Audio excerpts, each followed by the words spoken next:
ইউক্রেনের বিরুদ্ধে লড়তে রাশিয়ার সামরিক বাহিনীতে যোগ দিচ্ছে বিভিন্ন দেশের সেনারা, যার কারণে ৩ বছর ধরে চলা এই যুদ্ধ নিয়ে তৈরি হয়েছে চাঞ্চল্য। এদিকে মার্কিন প্রেসিডেন্ট ডোনাল্ড ট্রাম্প রুশ ইউক্রেন যুদ্ধের ময়দানে শান্তি ফেরাতে সর্বোচ্চ চেষ্টা চালিয়ে যাচ্ছেন। রাশিয়ার প্রেসিডেন্ট ভ্লাদিমির পুতিনকে চাপ প্রয়োগ করতে ট্রাম্পের বিশেষ দূত এখন মস্কোতে অবস্থান করছেন। রুশ প্রেসিডেন্ট শান্তি চুক্তি করতে রাজি না হলে দেশটিকে নিষেধাজ্ঞা দেওয়ার বিষয়টিও প্রাধান্যের তালিকায় রেখেছেন মার্কিন শাসক। ফলে যুদ্ধের ইতি টানা নিয়ে তৈরি হয়েছে ধোঁয়াশা। উত্তর কোরিয়ার প্রায় ১০,০০০ সেনা রাশিয়ার সামরিক বাহিনীর পক্ষে ইউক্রেনের বিরুদ্ধে লড়ছেন। গত বছরের নভেম্বরে এমন অভিযোগ করেন ইউক্রেনের প্রেসিডেন্ট ভলোদিমির জেলেনস্কি। গত ডিসেম্বরে ইউক্রেনের সামরিক গোয়েন্দা সংস্থা GUR এর বরাতে ব্রিটিশ সংবাদ মাধ্যম BBC জানায়, উত্তর কোরিয়ার অন্তত ৩০ জন সৈন্যের হতাহতের তথ্য পেয়েছে তারা। কিন্তু সংবাদ মাধ্যমটি স্বাধীনভাবে এই তথ্যের সত্যতা যাচাই করতে পারেনি। এদিকে মার্কিন প্রতিরক্ষা দপ্তর পেন্টাগনের মুখপাত্র মেজর জেনারেল প্যাট্রিক রাইডার সে সময় জানান, উত্তর কোরিয়ার সৈন্যরা রাশিয়ার দখল করা কুর্স্ক অঞ্চলে ইউক্রেনের বিরুদ্ধে লড়ছে, যাদের বেশিরভাগই আহত কিংবা নিহত হয়েছে। তবে পেন্টাগন মুখপাত্র হতাহতের সঠিক কোনো তথ্য দিতে পারেননি। সাবেক মার্কিন প্রেসিডেন্ট জো বাইডেন রাশিয়ার বিরুদ্ধে লড়তে অঢেল সামরিক রসদ দিয়েছেন ইউক্রেনের প্রেসিডেন্ট জেলেনস্কিকে। তবুও যুদ্ধের ময়দানে রুশ বাহিনীর বিপক্ষে তেমন কোনো সাফল্য আনতে পারেনি কিয়েভ। উল্টো মস্কোর কাছে খোয়াতে হয়েছে বেশ কিছু গুরুত্বপূর্ণ অঞ্চল। এবার চীনের নাগরিকদের নিয়েও গুরুতর অভিযোগ আনলেন প্রেসিডেন্ট জেলেনস্কি। তার দাবি, চীনের প্রায় ১৫৫ জন নাগরিক ইউক্রেন সীমান্তে দেশটির বিরুদ্ধে রাশিয়ার সামরিক বাহিনীর পক্ষে লড়ছেন। সামাজিক যোগাযোগ মাধ্যমের সাহায্যে মস্কো চীনের নাগরিকদের যুদ্ধে লড়তে নিয়োগ করছে। জেলেনস্কির অভিযোগ, ইউক্রেনের বিরুদ্ধে যুদ্ধে পাঠানোর আগে মস্কোতে প্রশিক্ষণ নিচ্ছে চীনের নাগরিকরা। পাশাপাশি রাশিয়ার সরকার তাদের অভিবাসনের নথি ও অর্থ প্রদান করছে। তবে চীনের পররাষ্ট্র মন্ত্রণালয়ের মুখপাত্র লিন জিয়ান বলছেন ভিন্ন কথা। চীন সবসময় দেশটির নাগরিকদের সশস্ত্র সংঘাতপূর্ণ এলাকা থেকে দূরে থাকার নির্দেশ দিয়ে আসছে।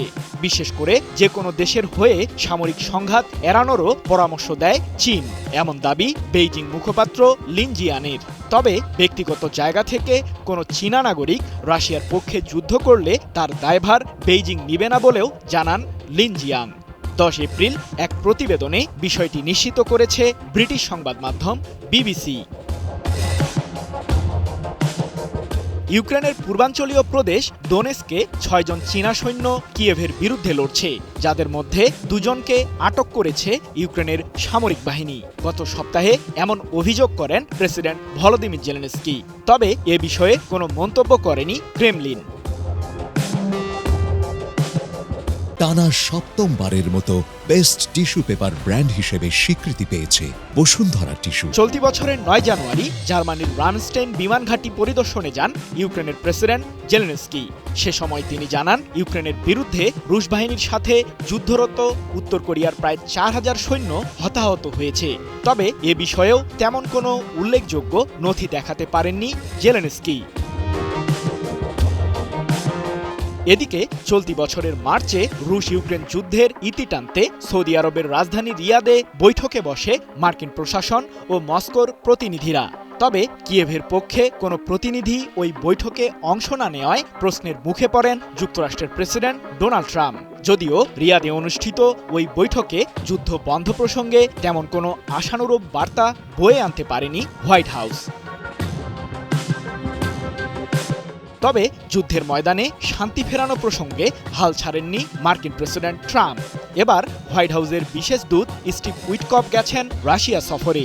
মস্কোতে রুশ প্রেসিডেন্ট পুতিনের সাথে যুদ্ধ বন্ধ প্রসঙ্গে আলোচনা হবার কথা রয়েছে মার্কিন এই কূটনীতিকের।